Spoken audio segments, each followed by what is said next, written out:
The day I accidentally texted my boss and ended up on a date.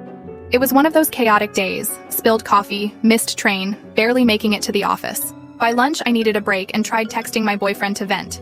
But in my tired state, I accidentally sent the message meant for him to my boss instead. Ugh, this day is awful, but thinking about you is making me feel better. Can't wait to see you tonight, baby.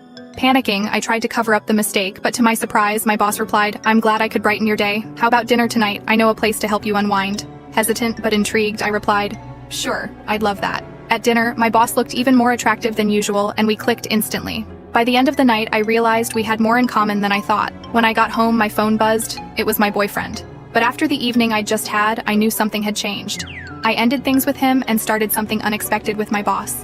The next morning, I walked into work, trying to act normal, but my boss just smiled at me like we shared a secret.